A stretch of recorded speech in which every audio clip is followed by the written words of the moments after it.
కిషన్ రెడ్డి గారికి కూడా ఒక లేఖ రాస్తా ఉన్నా. కిషన్ రెడ్డి గారు, మీరే కేంద్ర బొగ్గు గనుల శాఖ మంత్రి. సింగరేణిలో 49% కేంద్ర ప్రభుత్వానికి వాటా ఉంది. సింగరేణిలో జరిగిన అవినీతి కుంభకోణాల గురించి నిన్న మీడియా సాక్షిగా బయటపెట్టినా. ఈ రోజు నీకు కూడా లెటర్ రాస్తా ఉన్నా.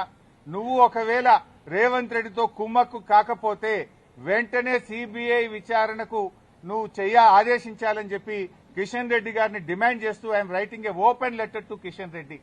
కిషన్ రెడ్డి గారు, నేను అన్ని ఆధారాలు ఇవ్వడానికి సిద్ధంగా ఉన్నా. రేవంత్ రెడ్డి బావుమరిదే ఈ యొక్క కుంభకోణాన్ని ఎట్లా నడిపాడు, ఎట్లా ఈ టెండర్లన్నీ రింగు చేశాడు, మరి కోల్ ఇండియాలో గాని అదేవిధంగా వెస్టర్న్ కోల్ ఫీల్డ్స్ లో గాని గతంలో సింగరేణిలో గాని ఎప్పుడైనా -10 నుంచి -20 టెండర్లు పోతుండే.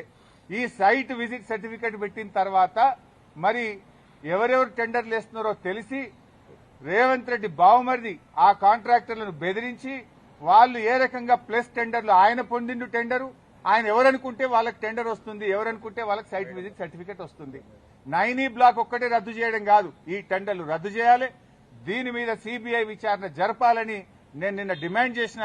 ఇలా వ్రాతపూర్వకంగా కూడా కిషన్ రెడ్డి గారికి I'm writing A open letter. దీని మీద వెంటనే బీజేపీ స్పందించాలని, నిజానిజాలు బయటకు తీయాలని, ఈ దొంగల్ని అరెస్ట్ చేయాలని, ఈ అవినీతి సొమ్మును కక్కించాలని, ఈ రాష్ట్రానికి సింగరేణి కార్మికులకు జరుగుతున్న నష్టాన్ని మరి బయటకు తీయాలని చెప్పి మేము డిమాండ్ చేస్తా ఉన్నాం.